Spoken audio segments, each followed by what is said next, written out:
చిన్న ప్రార్థన చేసుకునే వాక్య ధ్యానం చేద్దాం. దయచేసి అందరూ కూడా దేవుని యొక్క వాక్యాన్ని శ్రద్ధగా వినవలసిందిగా కోరుచున్నాను. ప్రార్థన చేసుకుని వాక్య ధ్యానం చేద్దాం. పరలోకమందున్న మా కన్న తండ్రి, నీ యొక్క పరిశుద్ధమైన పాదాలకు నమస్కారం తెలియజేస్తూ ఉన్నాం. మరొక దినాన్ని మాకు అనుగ్రహించినందుకు స్తోత్రాలు.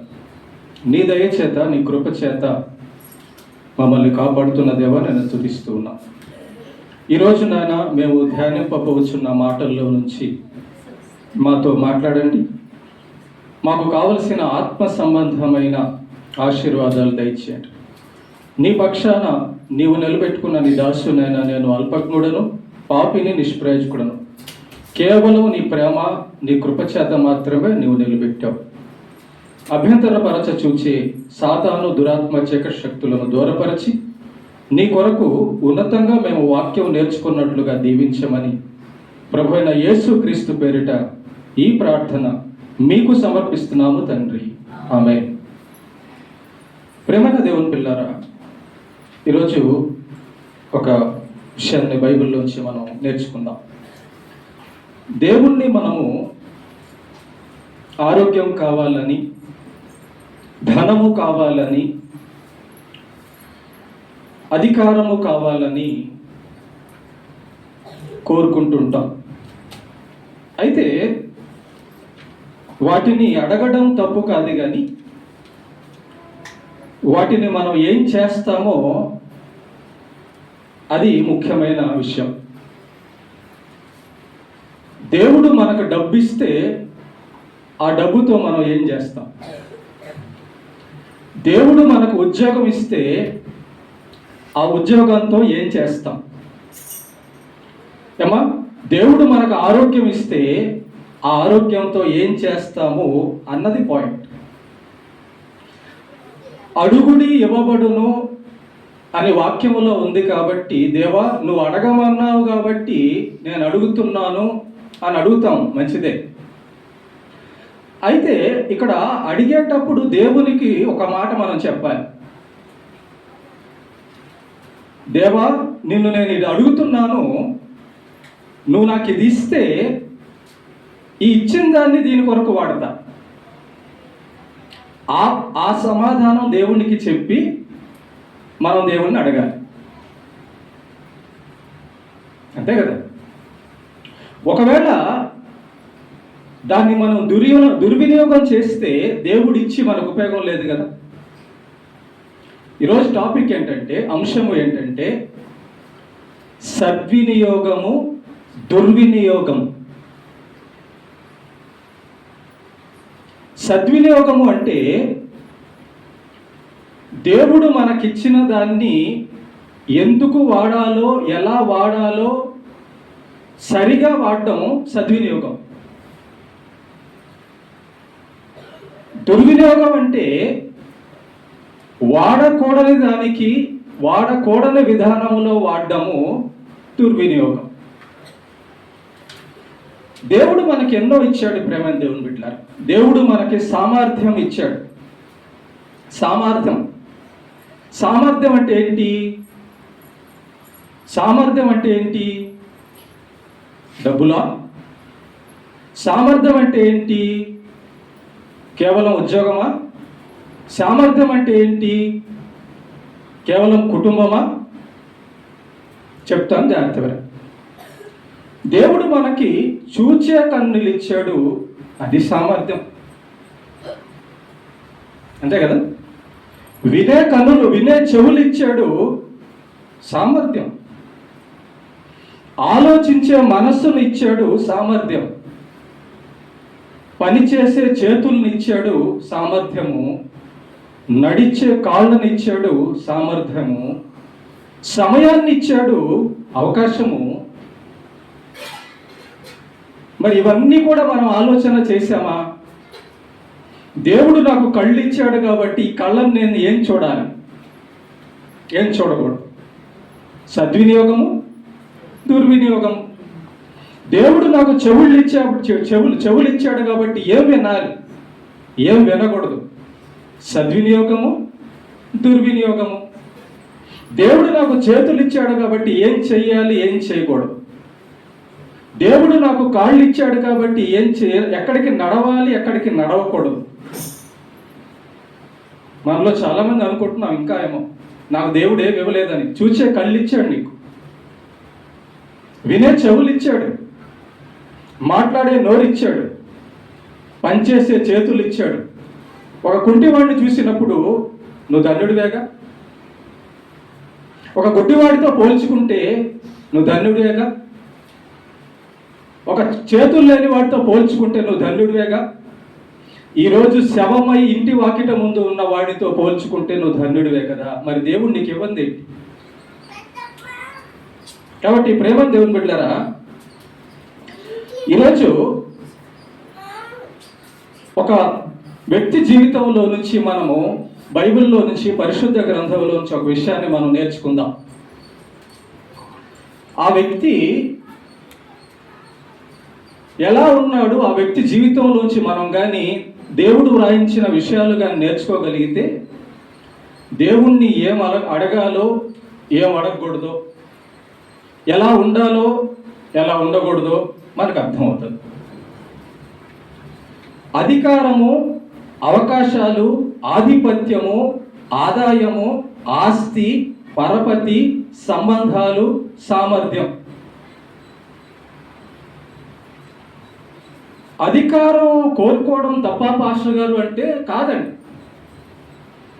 నువ్వు డాక్టర్ అవ్వచ్చు, ఇంజనీర్ అవ్వచ్చు, పోలీస్ అవ్వచ్చు, జడ్జి అవ్వచ్చు, ఎమ్మెల్యే అవ్వచ్చు, ముఖ్యమంత్రి అవ్వచ్చు, తప్పు లేదు. కానీ నువ్వు పొందిన ఆ అధికారాన్ని మంచికి వాడుతున్నావా, చెడుకు వాడుతున్నావా అనేది పాయింట్. నువ్వు డాక్టర్ అయింది మంచికా చెడుకా, అది పాయింట్. నువ్వు జడ్జి అయింది మంచికా చెడుకా, అది పాయింట్. అధికారం తప్పేం లేదా. ఆ అధికారాన్ని దేనికి వాడుతున్నావు పాయింట్. అవకాశాలు మనకు వస్తాయి. జాగ్రత్తగా వినండి, పాఠం జాగ్రత్తగా. ఈ భూమి మీద బతికున్నప్పుడు ప్రతి మనిషికి కూడా 2 అవకాశాలు ప్రతిరోజు వస్తాయి. ప్రతి క్షణం బతికున్నంత వరకు 2 అవకాశాలు వస్తాయి. అదేంటంటే 2 అవకాశాలు, 2 దారులు అనొచ్చు, 2 దారులు అనొచ్చు, 2 అవకాశాలు అనొచ్చు. అదేంటంటే మనం అప్పుడప్పుడు దారిలో వెళ్తుంటాము, మనం వెళ్ళే దారి అక్కడ ఆగిపోద్ది, కుడికి కానీ ఎడమకి కానీ తిరగాల్సి వస్తుంది. అంతే కదమ్మా. మనం వెళ్తుంటాము, వెళ్ళేటప్పుడు ఈ దారి ఇంతటితో ఆగిపోయింది అంటాడు, బోర్డు వేస్తుంటాడు. అప్పుడు ఏం చేయాలి? కుడికి కానీ ఎడమకి కానీ వెళ్ళాలి. అలా ప్రతి మనిషి జీవితంలో కూడా కుడికి కానీ ఎడమకి కానీ తిరగడం జరుగుతూ ఉంటుంది. ఇక్కడ కుడి ఎడమ అంటే ఏంటంటే మంచి లేదా చెడు. ప్రేమల దేవుని బిడ్డలారా, ప్రతి మనిషి జీవితం ఎదుట మంచి మార్గం ఉంది, చెడు మార్గము పెట్టబడి ఉంది. అంటే అవకాశం వచ్చిందనమాట. మనకు వచ్చిన అవకాశం ఏంటి? మంచి మార్గంలో వెళ్ళొచ్చు, చెడు మార్గంలో కూడా వెళ్ళొచ్చు. ఏ అవకాశాన్ని మనం తీసుకుంటున్నాం అన్నది పాయింట్.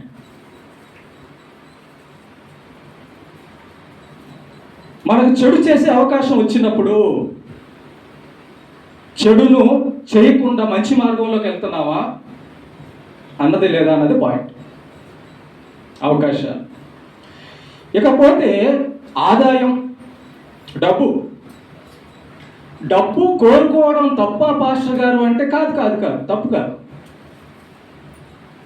డబ్బు కోరుకోవడం తప్పు కాదు.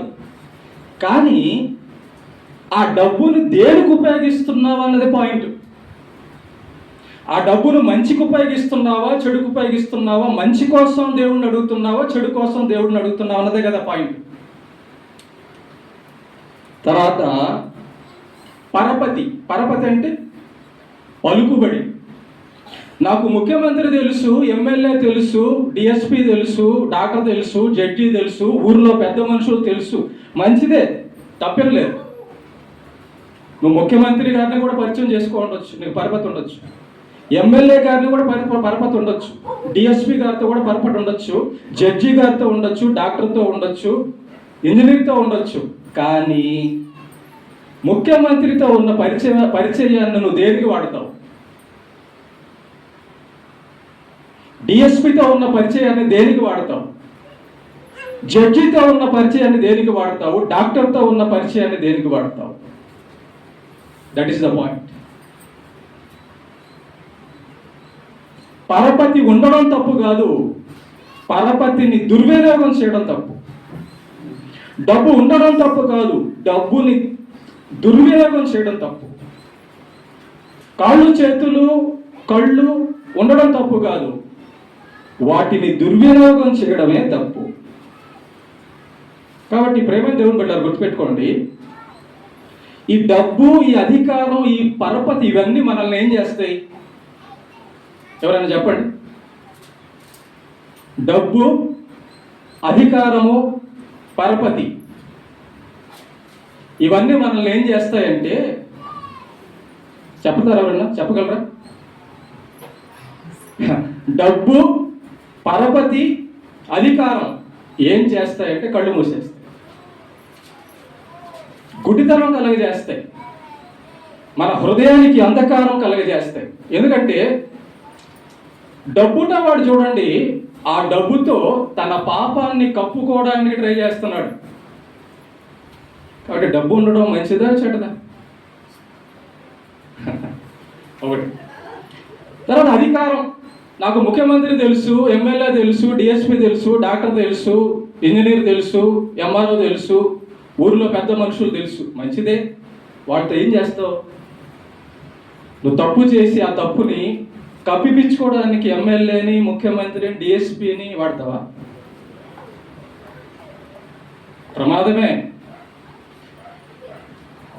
ఏది మనం సద్వినియోగం చేసుకోకపోతే దానివల్ల ప్రమాదం. నీకు డబ్బు కావాలని కోరుకో, కానీ ఆ డబ్బుతో అన్యాయం చేయాలనుకుంటే ఆ డబ్బే నీకు ప్రమాదం. నువ్వు ముఖ్యమంత్రితో పరిచయం చేసుకో, నో ప్రాబ్లం. ముఖ్యమంత్రిని అన్యాయానికి, నువ్వు చేసిన తప్పుకి, అన్యాయానికి వాడుకోవాలంటేనే నీకు డేంజర్. పోలీస్ అవ్వు, జడ్జి అవ్వు, డాక్టర్ అవ్వు, అని. కానీ దాంతో నువ్వు చేస్తే, అన్యాయం చేస్తే అది నీకు ప్రమాదం. అడుగుడి అన్నంగా అడగడం కాదండి. ప్రభువా, నన్ను డాక్టర్ని చేస్తే పేదోళ్ళకి సాయం చేస్తా అనే స్టాండ్ మీద నువ్వు ఉండగలిగితే, నీకు అది చేతనైతే డాక్టర్ అవ్వు. ప్రభువా, నన్ను పోలీసుని చేస్తే ప్రతి ఒక్కరికి న్యాయం చేస్తాను.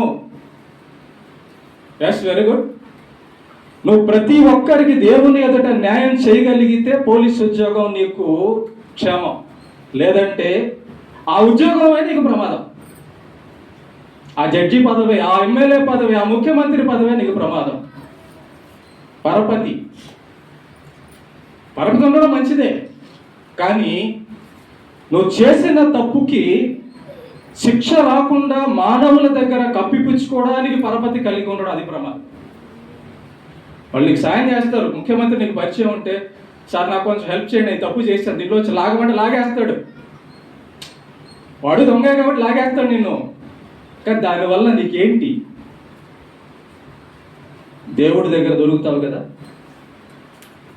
మనుషుల దగ్గర తప్పించుకున్నా దేవుడి దగ్గర దొరుకుతావు కదా. సో ఈరోజు ఒక మంచి పాఠాన్ని ప్రతి వారం లాగా నేర్చుకుందాం. మనస్సుతో వినండి. ప్రేమైన దేవుని బిడ్డలారా, దావీదు గారు, మీరందరూ బైబిల్ చదివిన ఉన్నవారైతే దావీదు గారి గురించి మనకు దేవుడు రాయించాడు. ఓకే, ఈ దావీదు గారు 2 పనులు చేశాడు, 2 ఉద్యోగాలు చేశాడు. ఏ ఉద్యోగాలు చెప్పండి ఏమా? ఏ ఉద్యోగాలు చేశాడు దావీదు గారు? 2 ఉద్యోగాలు. ఒకటి గొర్రెల కాపరి, ఓకే. రెండోది రాజ పదవి. సైన్యాధ్యక్షుడు కూడా ఉన్నాడు సౌలు దగ్గర. ఒకటి గొర్రెల కాపరి అయితే, రెండవది రాజపదవి. చూద్దామా? సమూయేలు రాసిన మొదటి గ్రంథము 17వ అధ్యాయం 15వ వచనం చూద్దాం. జాగ్రత్తగా ఫాలో అవ్వండి వాక్యాన్ని. సమూయేలు, మొదటి సమూయేలు 17వ అధ్యాయము 15వ వచనం చదవండి. ఎవరు తీసినారు? 17వ అధ్యాయము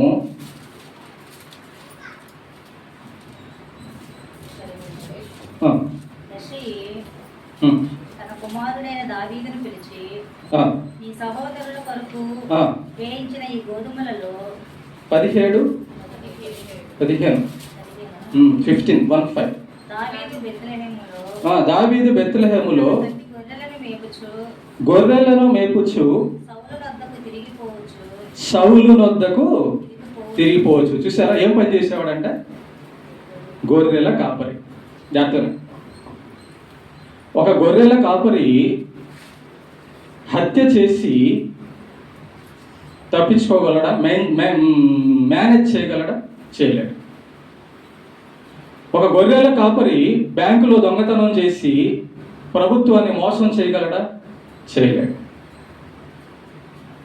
ఒక గొర్రెల కాపరి ఆ ఊర్లో ప్రజలందరూ తన మాట వినేటట్లుగా శాసనం చేయగలడా?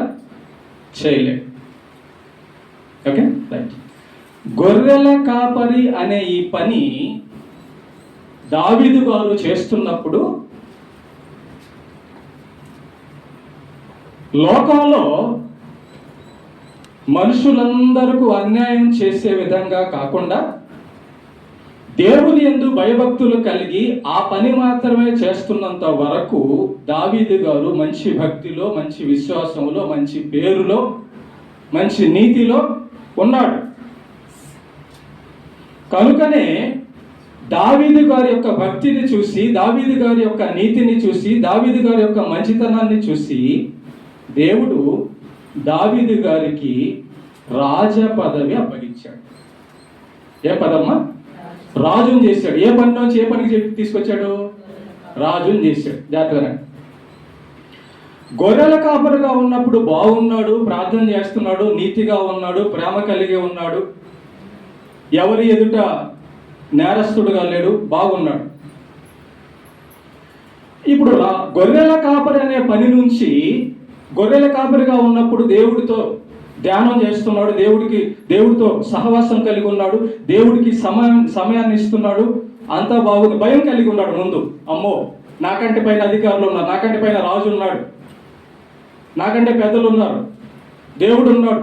ఇలా గొర్రెల కాపరిగా ఉన్నప్పుడు భయభక్తులు కలిగి, తగ్గింపు కలిగి, నీతి కలిగి దావీదు గారు గొర్రెల కాపరి అనే పని అనే ఉద్యోగంలో బాగున్నాడు. ఆ రాజ్యంలో ఉన్న సౌలుకి గర్వం వచ్చింది. దేవుడు ఆ రాజ్యంలో సౌలుని రాజు చేస్తున్నాడు. రాజు చేస్తుంటే ఈ సౌలుకి ఏమైందంటే, ఏ పనైనా చేసే ముందు దేవుణ్ణి అడగాలి, ఏ ఆలోచన అయినా చేసే ముందు దేవుణ్ణి అడగాలి. కానీ ఈ సౌలు ఏం చేశాడో తెలుసా? దేవుణ్ణి అడగకుండా లోక సంబంధమైన దురాత్మల చేత నడిపింపబడేటటువంటి సోదులు చెప్తారే, రకరకాల పనులు చేస్తారే, వాళ్ళ దగ్గరికి వెళ్ళి అడుగుతున్నాడు తన కార్యాల గురించి. దేవునికి కోపం వచ్చింది. నేను నిన్ను రాజును చేస్తే, నేను నిన్ను బ్రతికిస్తే, నేను నీకు జీవం ఇస్తే నువ్వు అక్కడికి వెళ్తావా, వాళ్ళ దగ్గరికి వెళ్తావా అని. అదొకటే కాకుండా చాలా చాలా విషయాల్లో సౌలు రాజు తప్పిపోయాడు. దేవుడు సౌలు రాజుని రాజుగా చేస్తే సౌలు తప్పిపోయాడు. అందుకు దేవుడికి కోపం వచ్చి ప్రవక్త అయిన సమూయేలుతో చెప్తాడు, సమూయేలు, ప్రభువా, ఆ సౌలు నేను రాజుగా చేశాను కానీ రాజ దుర్వినియోగం చేస్తున్నాడు. నేను రాజు అనే ఉద్యోగాన్ని ఇచ్చాను, పదవిని ఇచ్చాను, ఆ పదవిని అడ్డు పెట్టుకొని దుర్వినియోగం చేస్తున్నాడు, వాడిని నేను తీసేస్తున్నాను అన్నాడు. సరే ప్రభు, మంచిది, నువ్వే కదా మనుషులను బ్రతికించేవాడు, చంపువాడవు, పదవి ఇచ్చేవాడవు, తీసేసేవాడవు, రైట్, వెరీ గుడ్ ప్రభు. మరి ఇప్పుడు నేనేం చేయాలి? ఇంకొక కొత్త రాజుని ఎన్నుకోవాలి ఈ రాజ్యానికి. అవునా ప్రభు? సరే ప్రభు, ఎక్కడ ఉన్నాడు, ఎక్కడికి వెళ్ళాలి అదిగో యెషై అనే ఒక అతను ఉన్నాడు. ఆ యెషైకి కొంతమంది కుమారులు ఉన్నారు. ఆ కుమారుల్లో ఒకరిని రాజుగా నువ్వు ఎన్నుకో అని చెప్పి సమూయేలు గారిని పంపిస్తాడు దేవుడు. పంపించినప్పుడు సమూయేలు అక్కడికి వెళ్ళి యెషైని పిలుస్తాడు. యెషై గారు, మీ కుమారుల్లో ఒకరిని రాజుగా దేవుడు అనుకున్నాడు, కాబట్టి మీ కుమారుని పిలవండి అన్నప్పుడు మొదటి కుమారుడు వస్తాడు. చాలా ఎత్తు, చాలా బలం, చాలా అందం, రకరకాలుగా ఉంటాడు. అతన్ని చూడంగానే సమూయేలు ఇతనే రాజే ఉంటాడు, ఎత్తుగా ఉన్నాడు, బలంగా ఉన్నాడు, బాగుంటాడు, రాజుగా అని అనుకున్నాడు. కానీ లోపల దేవుడు మాట్లాడుతున్నాడు, సమూయేలు పొరపాటు పడుతున్నావు. ఎత్తులు చూసి ఇతనే రాజు అనుకుంటున్నావా? బలాన్ని చూసి ఇతనే రాజు అనుకుంటున్నావా? కాదు, మనుషులు లక్ష్య పెట్టేవాడిని నేను లక్ష్య పెట్టను. నువ్వు అందగాడు, బలవంతుడు, ఎత్తు, చదువు అని నువ్వు రాజు అనుకుంటున్నావేమో. కాదు కాదు కాదు, ఈయన కాదా ప్రభువా? కాదు, రమ్మను వేరేవాడిని. అలా వచ్చారు. యెషై కుమారులందరూ వచ్చేసరికి ఎవరొచ్చినా అతను కాదు, అతను కాదు, అతను కాదు అంటున్నాడు దేవుడు సమూయేలు లోపల. ఇక అందరూ అయిపోయారు. చివరిలో ఒకడు ఉన్నాడు. అందరూ అయిపోయేసరికి యెషైని అడుగుతున్నాడు సమూయేలు, అయ్యా వచ్చిన వాళ్ళు ఇంతేనా, ఇంకెవరైనా ఉన్నారా? ఉన్నాడు, అది గొర్రెలు మేపుకుంటున్నాడు ఒకళ్ళు, వాడేం లెక్కలే అంటున్నాడు యెషై. ఒకడు ఉన్నాడయ్యా చివరోడు, అని ఆడో గొర్రెలు మేపుకుంటుంటాడు, వాడు రాజు ఏమవుతాడు అనుకుంటున్నాడు యెషై. పిలిపించి అతన్ని అన్నాడు. చిన్న బాలుడు, అందరికంటే చిన్నాడు. దావీదు వస్తూ ఉన్నప్పుడు సమూయేలు గుండెల్లో మండుతూ ఉంది. దేవుడు మాట్లాడుగో, అతడే నేను ఎన్నుకున్నవాడు రాజుగా. నేను ప్రభు ఇతన్నా, గొర్రెలు కాపరినా, ఈ చిన్నవాడినా? అవును, ఎందుకంటే దావీదు యొక్క హృదయము నాకు తెలుసు. వీళ్ళందరూ వాళ్ళ బలాన్ని బట్టి, వాళ్ళ అధికారాన్ని బట్టి, వాళ్ళ డబ్బును బట్టి పనిచేస్తుంటారు. దావీదు నేనేం చెప్తానో అదే చేస్తాడు. కనుక దావీదు విషయంలో దేవుడు అన్న మాట ఏంటంటే, దావీదు నా హృదయానుసారుడు అనే మాట వాడాడు. వచ్చాడు, దావీదు వచ్చాడు. రాగానే ఓకే అభిషేకిస్తాడు. తర్వాత కొంత స్టోరీ జరుగుతుంది. దావీదును దేవుడు రాజుగా చేస్తాడు. ఓకే, గొర్రెల కాపరి నుంచి దావీదు రాజు పదవిలోకి వెళ్ళిపోతాడు. పని మారిపోద్ది, అధికారం మారిపోద్ది, పరిస్థితులు మారిపోతాయి, రాజభవనంలోకి వెళ్ళిపోతాడు. సైనికులు వస్తారు, డబ్బు వస్తుంది. ఏం చెప్పినా కూడా ఆ రాజ్యంలో, ఏం చేసినా కూడా ఆ రాజ్యంలో చెల్లుబాటు అయ్యేటటువంటి రాజ పదవి దావీదుకి దక్కుతుంది. ఇప్పుడు ఆలోచన చేద్దాం. మనలో కూడా చాలామంది, నేను గవర్నమెంట్ ఉద్యోగిని అయితే బాగుండు, నేను బ్యాంకు ఉద్యోగిని అయితే బాగుండు, నేను ధనవంతుడిని అయితే బాగుండు, నేను ఎమ్మెల్యే అయితే బాగుండు, నేను ముఖ్యమంత్రిని అయితే బాగుండు అనుకుంటారు. దావీదు పరిస్థితి చూడండి ఒకసారి. గొర్రెల కాపరిగా ఉన్నప్పుడు ఎలా ఉన్నాడు, రాజు అయిన తర్వాత ఎలా ఉన్నాడంటే చూద్దాం. ప్రేమ దేవుని బిడ్డలారా, రాజు అయిన తర్వాత ఈ దావీదు గారు చేసిన పని 2వ సమూయేలు 11వ అధ్యాయానికి రండి. 11వ అధ్యాయం 1వ వచనం నుంచి చదువుదాం. వసంతకాలమున రాజులు యుద్ధమునకు బయలుదేరు సమయమున దావీదు యోవాబును అతని వారిని ఇశ్రాయేలులందరినీ పంపగా వారు అమ్మోనీయులను సంహరించి రబ్బా పట్టణమును ముట్టడి వేసిరి. అయితే దావీదు యెరూషలేమునందు నిలిచెను. మొట్టమొదటి తప్పు. చాలు. అది రాజులు యుద్ధము చేసే కాలం. రాజు తన రాజ్యం కొరకు తానే ముందుగా ఉండి తన ప్రజలను కాపాడడానికి పని చేయాల్సినటువంటి పరిస్థితి. రాజులందరూ యుద్ధాలకు వెళ్ళాలి. కానీ దావీదు ఏం చేస్తున్నాడంటే యుద్ధానికి వెళ్లకుండా తన సైన్యంలో ఉన్న వారిని యుద్ధానికి పంపించి ఈయన పాపం రాజభవనంలో ఉన్నాడు. డ్యూటీకి వెళ్ళా. ఎందుకు? నేను రాజును కదా, నేను ఇంట్లో ఉన్నా సరిపోద్ది, నా సైనికులను పంపిస్తా అనుకున్నాడు. రెండో వచనం. ఒకానొక దినమున ప్రొద్దుగుంకు వేళ దావీదు పడక మీద నుంచి లేచి రాజనగరి మిద్దె మీద నడుచుచు పైనుండి చూచుచుండగా స్నానము చేయు ఒక స్త్రీ కనబడేను. అయ్యగారు యుద్ధానికి వెళ్ళలేదు మొట్టమొదటితో. రెండోది ఏమండి, పొద్దుగూకేటప్పుడు ఎవడన్నా పడుకుంటాడా? ఒకసారి ఆలోచన చేయండి. పొద్దుగుకేదాకా ఎవరైనా పడుకుంటాడా?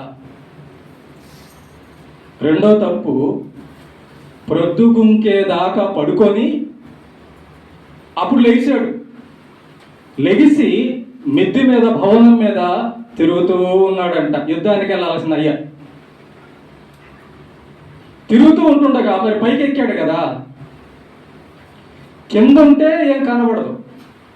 అయ్యగారు పైకి ఎక్కారు, రాజపది వచ్చేసింది కదా, పైకి ఎక్కాడు. పైకి ఎక్కిన తర్వాత కింద వాళ్ళందరూ కనబడతారుగా. పైకి ఎక్కి అటు ఇటు నడుస్తుండగా పాపం, ఈ రోజుల్లో అంటే మనకు బాత్రూములు గిత్రములు అన్నీ ఉన్నాయి, కానీ ఆ రోజుల్లో పూరి గుడిసె కట్టుకోవడానికే సరైన స్థితి ఉండదు, అంతే కదా. పాపం ఒక స్త్రీ, ఒక సహోదరి స్నానం చేస్తూ ఉంది. స్నానం చేస్తూ ఉండడం ఈయన చూశాడు. ఆమె స్నానం చేస్తూ ఉండడం ఈయన చూశాడు. రాజు కదా, రాజభవనంలో ఉన్నాడు కదా, ఒక పని చేసి ఉండాల్సింది దావీదు గారు. ఏం పని అది? తన సైనికుడిని పిలిచి, ఇదిగో మన రాజ్యంలో ఒక ఆడబిడ్డ బయట స్నానం చేస్తుంది అయ్యా, ఇంట్లో దగ్గర చాటు కూడా లేదు, ఆమెకి వెళ్ళి ఇదిగో డబ్బు ఇచ్చి ఒక మంచి బాత్రూమ్ కట్టుకోమని, లేకపోతే చాటుగా ఉండి ఏదన్నా కట్టుకోమని చెప్పని రాజు సైనికుని డబ్బులు ఇచ్చి పంపించవచ్చు కదమ్మా, పంపించవచ్చు. కానీ ఏం చేశాడు చూడండి సైనికుడు. మూడో వచనం. ఆమె బహు సౌందర్యవతి ఉండుట చూచి దావీదు దాని సమాచారము తెలుసుకున్నటకై ఒక దూతను పంపెను. అతడు వచ్చి ఆమె ఏలియాము కుమార్తెయు హిత్తీయుడగు ఉరియాకు భార్యయునైన బత్షెబ అని తెలియచేయగా, చూడండి, ఆమె చాటుగా స్నానం చేయడానికి ఏర్పాట్లు చేయకుండా ఒక సైనికుడిని పంపించి ఆమె అడ్రస్ కనుక్కో,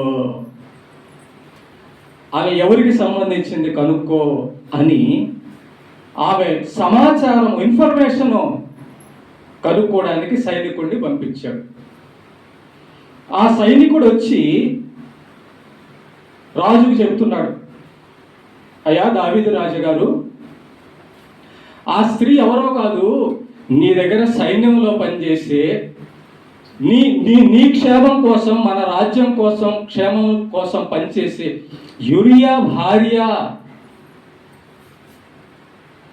అని చెప్పాల్సి ఉండగా ఈ సైనికుడు కూడా మాట చెప్పాల రాజుకి.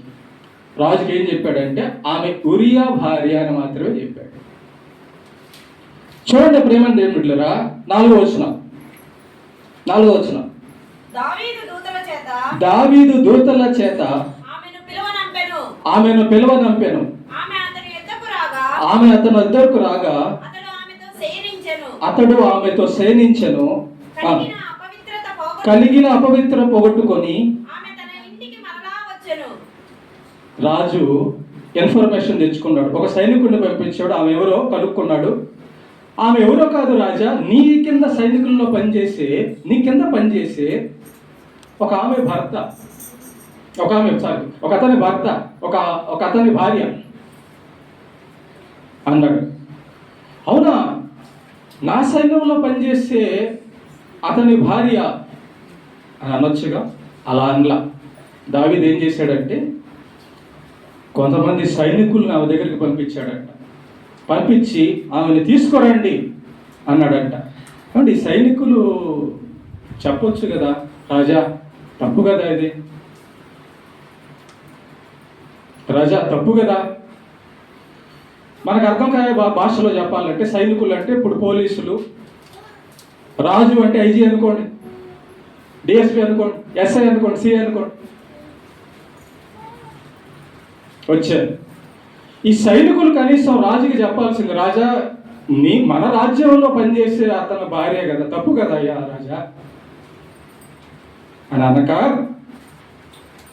రాజు ఆమెను తీసుకురమ్మన్నప్పుడు ఈ సైనికులు కూడా దావీదు రాజు యొక్క పాపములో, అతిక్రమములో, దుర్వినియోగం, రాజ దుర్వినియోగంలో సైనికులు కూడా పాల్గొన్నారు.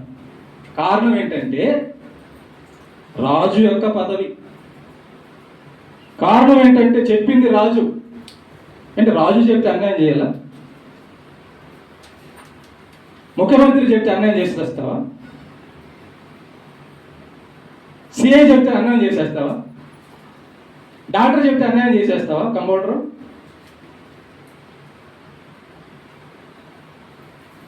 అంటే నేను నాకు అందుకన్నా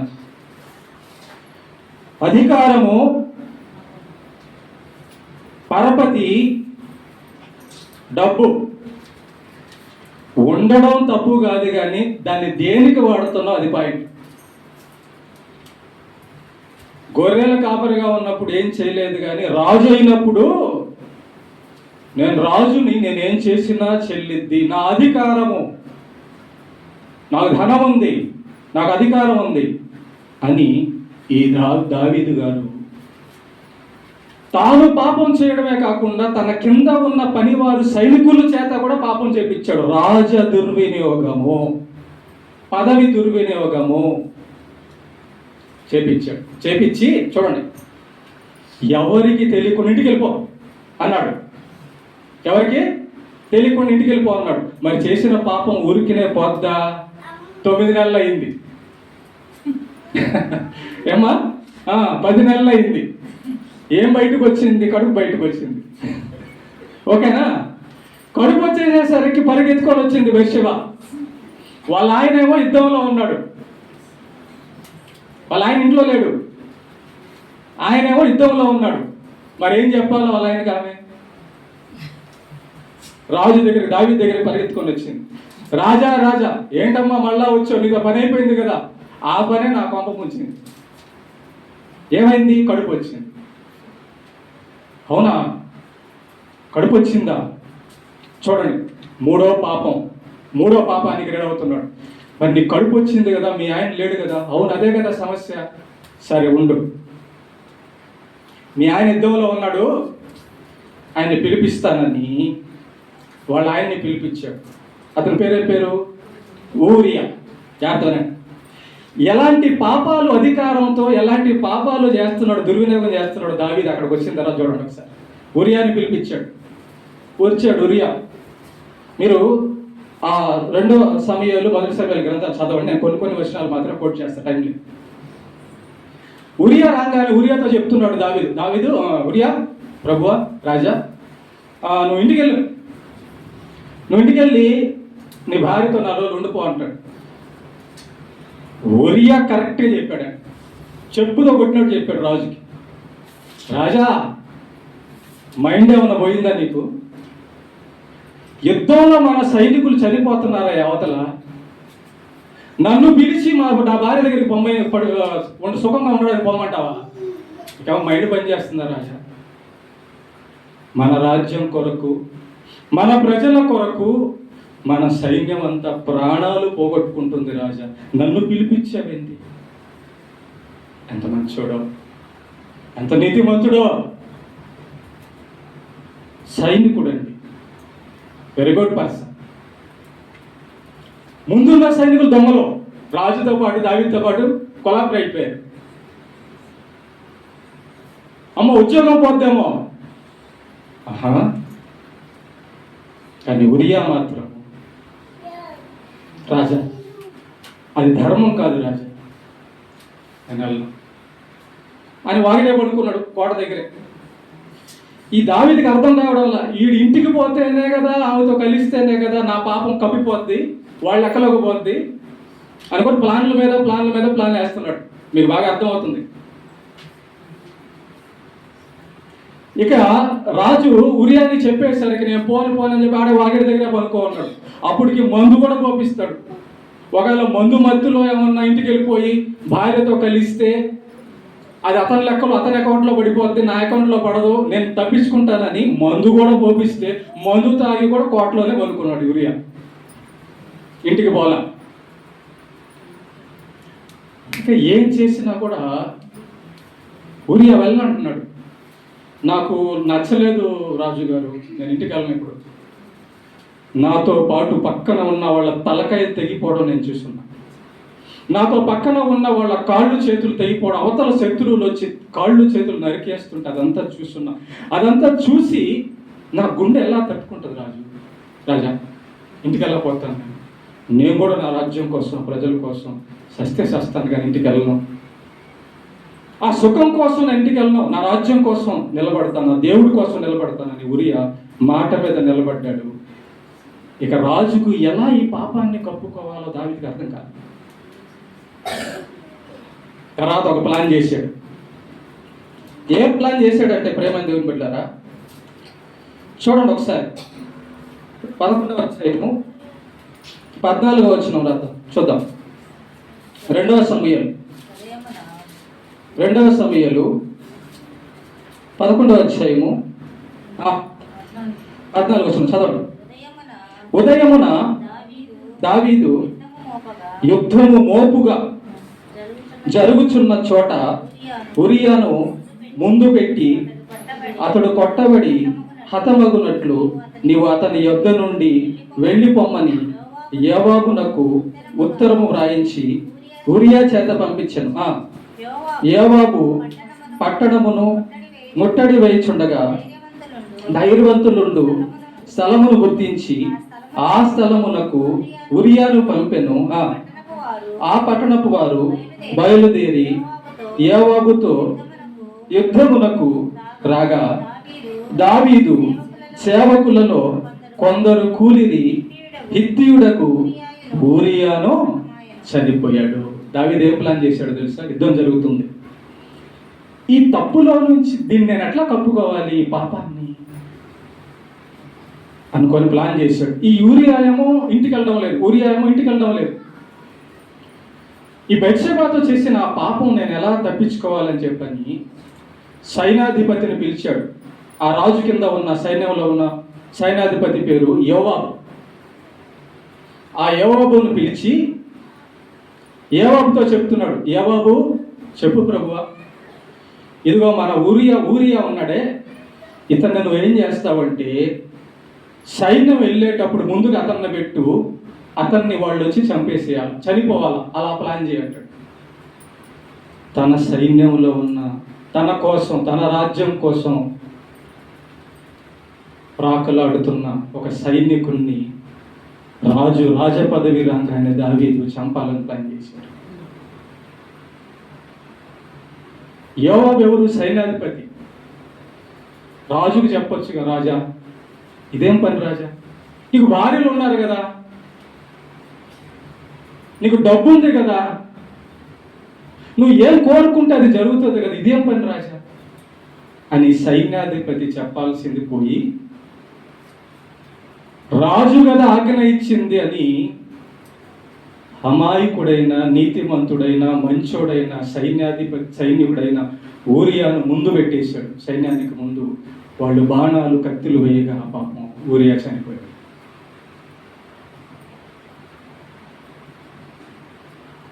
ఆ సమాచారం సైన్యాధిపతి యోవాబు రాజుకు తెస్తాడు. రైట్, చనిపోయాడా, రైట్, ఇప్పుడు ఆమె నాకు ఇక అడ్డులేదు అని బెత్షెబాను తన వద్దకు తీసేసుకుంటాడు.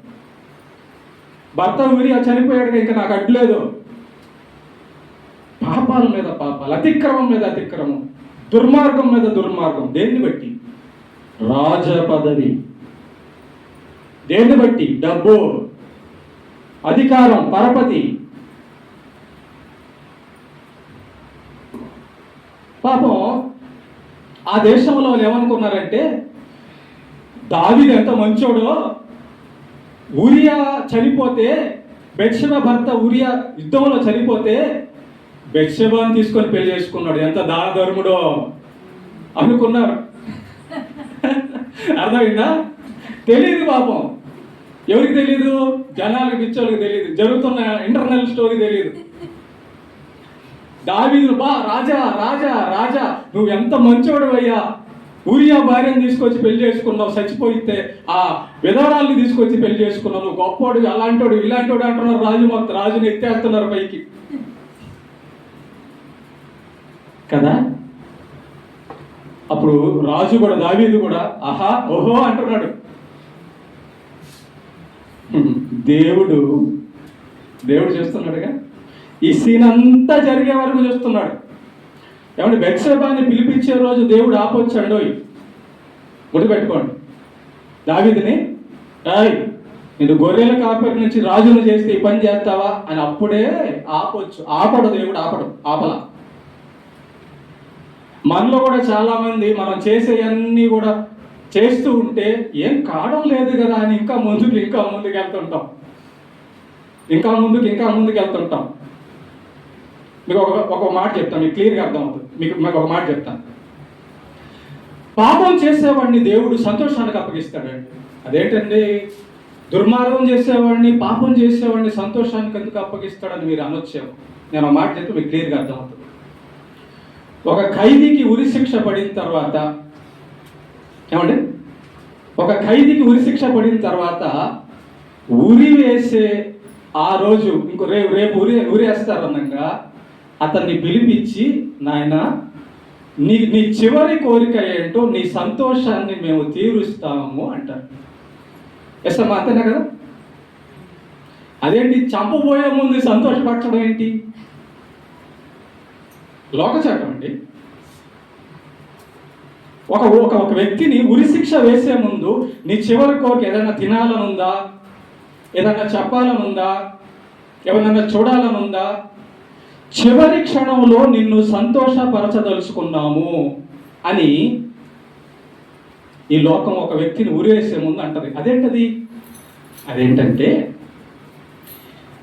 రేపు ఇక నీ సంతోషాలు, నీ ఆనందాలు ఉండవు. ఊరికి వెళ్తున్నావు, నువ్వు చావడానికి వెళ్తున్నావు, కాబట్టి చావడానికి ముందు నిన్ను సంతోషపరచాలనుకున్నాము అని చట్టం, కోర్టు ఒక ఖైదీని సంతోషపరుస్తుంది. ఆ ఖైదీ అనుకోవచ్చు ఇలాగా, అబ్బో చట్టం నాకు ఎంత సంతోషం ఇచ్చిందో అని అనుకోకూడదు. ఎందుకంటే బలికిచ్చే ముందు పెట్టే అన్నం అది. బలిచ్చే ముందు పెట్టే అన్నం. దేవుడు కూడా ఒకరిని తీర్పు నరకానికి పంపించే ముందు సంతోషాలు, ఆనందాలు ఇస్తాడు. ఇదే ప్రాసెస్, సేమ్ ప్రాసెస్, రైట్? అయితే ఇదంతా చూస్తున్న దేవుడు, దావీదు ఆ పాపం మీద రాజపదవిని ఉపయోగించుకొని పాపం మీద పాపం, నరహత్య, వ్యభిచారం, రాజ పదవి దుర్వినియోగం, లంచం, ఇదంతా చేసే వరకు ఆగాడు దేవుడు. చూస్తున్నాడు, వెయిట్ చూస్తున్నాడు. చూసి నాతాన్ని పంపించాడు. నాతాన్ని ఎవరు? దేవుని యొక్క సేవకుడు, ప్రవక్త. పంపించినప్పుడు చూడండి, ఈ యొక్క నాతాను గారు ఏమంటున్నారు? 2వ సమయం 12వ అధ్యాయం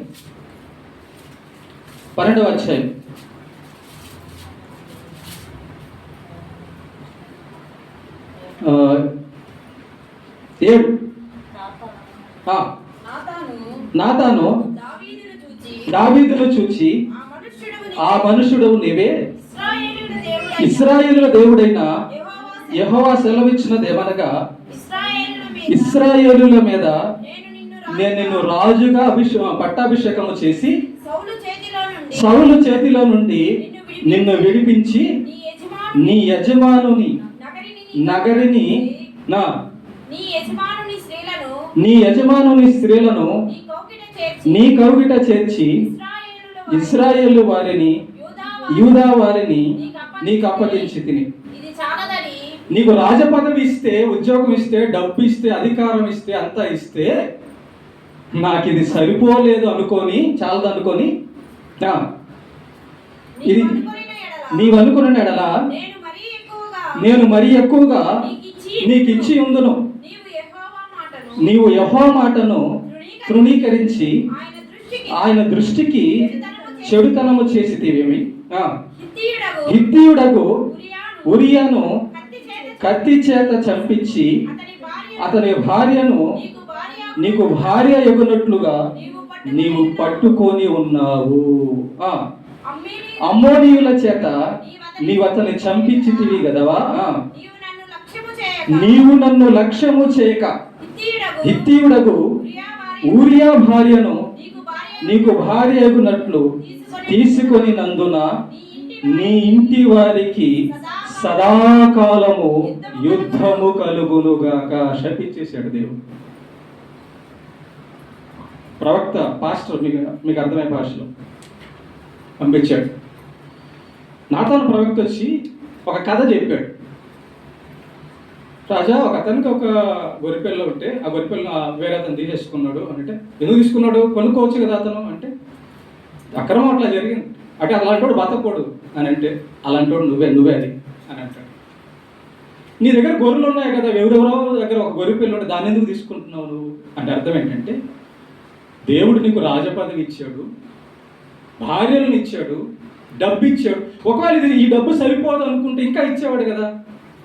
నీ సైన్యంలో ఉన్న ఉరియా భార్యను ఎందుకు రాజా తీసుకున్నావు? ఈ పాపము చేసినందువల్ల, ఈ రాజ దుర్వినియోగం చేసినందువల్ల, ఈ పదవి అక్రమము చేసినందువలన నీ ఇంట్లో ఇక సదాకాలము యుద్ధము జరుగుతుంది. ఇది యెహోవా వాక్కు అని ఇచ్చాడు. అప్పటి నుంచి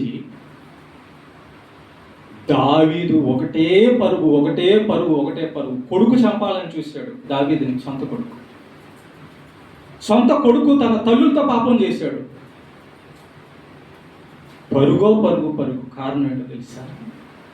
అధికార దుర్వినియోగం. అప్పుడు అది మాత్రమే కాకుండా, ఎప్పుడైతే బెత్షెబాతో పాపం చేస్తే ఆ పుట్టిన బిడ్డను దేవుడు వెంటనే చంపేస్తాడు. ఇదంతా జరిగినటువంటి స్టోరీ అంటే చరిత్ర, యథార్థ ఘటన, కథలనుకోకుండా. ఇప్పుడు మనకు అర్థమైంది ఏంటి?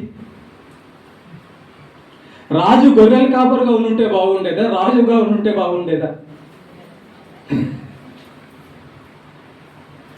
దావీదు పేదోడుగా ఉంటే బాగుండేదా? ధనవంతుడిగా ఉంటే బాగుండేదా? సో ప్రేమైన దేవుని పిల్లరా,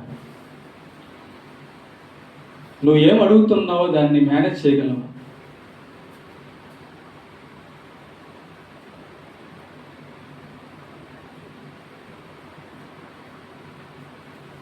నువ్వేం అడుగుతున్నావో దేవుణ్ణి, డబ్బు అడుగుతున్నావు, తప్పులేదు నాయన, తప్పులేదమ్మా. You can manage it.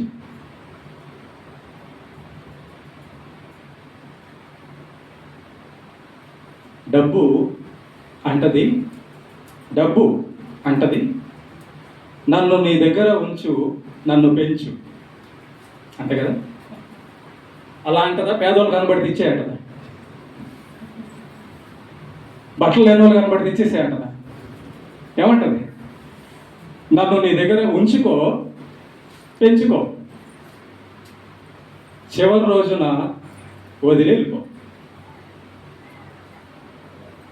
నేను ముగిస్తున్నా. ఈ పాఠంలో మనకు అర్థమైన నీతి ఏంటంటే, నువ్వు ఏం అడగాలనుకుంటున్నావో, దేవుడి దగ్గర ఏం పొందాలనుకుంటున్నావో, అది ఆరోగ్యం కావచ్చు, అది డబ్బు కావచ్చు, అది అధికారం కావచ్చు, అది పరపతి కావచ్చు, అది ఏదైనా కానీ దాన్ని నువ్వు దుర్వినియోగం చేయకుండా ఉండగలనంటే అడుగు, లేదంటే దెబ్బ పడిపోదు. దానివల్లనే మనకు సమస్య వస్తుంది, ప్రమాదం వస్తుంది. ఇక అప్పటి నుంచి దావీదు దేవుని యొక్క హృదయానుసారుడు కాబట్టి రాజపదవి వచ్చిన తర్వాత ఇలా రాజపదవిని దుర్వినియోగం చేశానని తెలిసి పశ్చాత్తాపడి రాసిందే కీర్తన గ్రంథం అంతా. అప్పుడు అంటాడు, దేవా నీ ఆత్మను నా వద్ద నుంచి తొలగించద్దయ్యా, నేను ఘోరమైన పాపం చేశాను ప్రభువా. నిజమే, గొర్రెలు కాపరిగా ఉన్నవాడిని నన్ను రాజుగా చేశావు. ఆ రాజ పదవి చూసుకొని, ఆ భవనం చూసుకొని, ఆ అధికారం చూసుకొని నేను పెట్టరేగిపోయి నిన్ను లక్ష్యం చేయకుండా బతికాను ప్రభు, నన్ను క్షమించు. దయచేసి ముందు నీ ఆత్మ నాలో ఉన్నది. గొర్రెల కాపరిగా ఉన్నప్పుడు, దీనుడుగా ఉన్నప్పుడు, పేదోడుగా ఉన్నప్పుడు, లెక్కలేని వాడుగా ఉన్నప్పుడు నువ్వు నాతో ఉన్నావు. నాకు అది తృప్తిగా ఉంది ప్రభువా. నేను రాజునైన తర్వాత నా కళ్ళు మూసుకుపోయింది ప్రభు. నాకు డబ్బు వచ్చిన తర్వాత నా కళ్ళు పోయింది ప్రభు. నేను దాన్ని చూసుకొని గర్వించాను ప్రభు. ఇక మీదట అలా చేయండి, అయితే నన్ను క్షమించని రాజు దావీదు తన తప్పులన్నీ దేవుడి దగ్గర ఎదుట ఒప్పుకొని, కీర్తన 32 తర్వాత ఇంట్లో చదవండి, అదే కీర్తన 32. పాపము ఒప్పుకోలు, క్షమాపణ ద్వారా వచ్చే ఆనందం కప్పుకోకుండా ఉండడం. ఒక మాట చెప్పనమండి, మీకు డబ్బు వలన వచ్చే ఆనందం కంటే, పదవి వలన వచ్చే ఆనందం కంటే, మనుషుల వలన వచ్చే ఆనందం కంటే, వీటన్నిటికంటే దేని వలన గొప్ప ఆనందం వస్తుందో తెలుసా? ఒక వ్యభిచార స్త్రీ బుడ్డి ఒకటి తీసుకొని తన తల వెంట్రుకలతో యేసయ్య పాదాలు కడిగిందే ఆ ఆనందం. తన పాపము పరిహరింపబడినప్పుడు, దేవుని చేతుల్లో నుంచి క్షమాపణ కృప పొందినప్పుడు వచ్చే ఆనందం ఈ లోకంలో ఇంకెక్కడ దొరకదు. దేవుడు తన పాపాలను క్షమించి పరిశుద్ధుడుగా మార్చినప్పుడు కలిగే ఆనందం ఇంకెక్కడ దొరకదు. మనమేమో ఇంకేదో దాని వల్ల వచ్చే ఆనందం కావాలనుకుంటున్నాం. అవి మనల్ని తప్పుదోవకు నడిపిస్తాయి, దుర్వినియోగానికి నడిపిస్తాయి. కాబట్టి దావీదు పశ్చాత్తాపం పొంది ఆ రోజు నుంచి మంచిగా బతకడం మొదలుపెట్టింది. ప్రేమన దేవుని బిడ్డ, నీకున్న డబ్బు పంచడానికైతే దేవుణ్ణి అడుగు, స్వార్థకైతే దేవుణ్ణి అడుగు, పేదవాళ్ళకైతే దేవుణ్ణి అడుగు. దానివల్ల నీకు నీతి క్రియలు వస్తాయి, పరలోకం వెళ్తావు. నీకున్న డబ్బు బ్యాంకులో పెరగడానికైతే జాగ్రత్త సుమ. నీ డబ్బు బ్యాంకులో పెరుగుతుందంటే చాలా డేంజర్. మరి నీ ఆస్తి పెరుగుతుందంటే దాచుకో, అది పెరుగుతుందంటే మరి చాలా ప్రమాదం. ఇవ్వడానికైతే అడుగు, ప్రభు ఆ ఊర్లో పేదలు ఉన్న వాళ్ళకి ఇచ్చేయాలి, సువార్త తెలియని వాళ్ళు ఉన్నారు వాళ్ళకి ఇచ్చేయాలి, వెరీ గుడ్, నో ప్రాబ్లం. అది నీ వద్ద పెరుగుతుందంటే గుర్తుపెట్టుకో, నీకు అది సమస్య తేబోతుందని అర్థం. పదవి, నీ ఉద్యోగం అన్యాయం కాబడుతున్న వారికి న్యాయం చేయడానికైతే వెరీ గుడ్. కానీ అదే ఉద్యోగం అన్యాయం కప్పించుకోవడానికైతే దానివల్ల నీకు డేంజర్. దావీదులాగా పరపతి, నువ్వు ముఖ్యమంత్రి పరిచయం చేసుకుంటావో, ఎమ్మెల్యే పరిచయం చేసుకుంటావో, డిఎస్పీ పరిచయం చేసుకుంటావో, డాక్టర్ పరిచయం చేసుకుంటావో, జడ్జి పరిచయం చేసుకుంటావో, సినిమా యాక్టర్ నాకు తెలుసు అంటావో, కానీ ఆ పరపతి మంచి కోసం వాడితే వెరీ గుడ్. కానీ ఆ పరపతిని తప్పులు కప్పుకోవడానికి వాళ్ళని ఉపయోగించుకుంటే అదే నీకు ప్రమాదం అని దావీదు జీవితంలో నుంచి దేవుడు మనకు రప్పించాడు.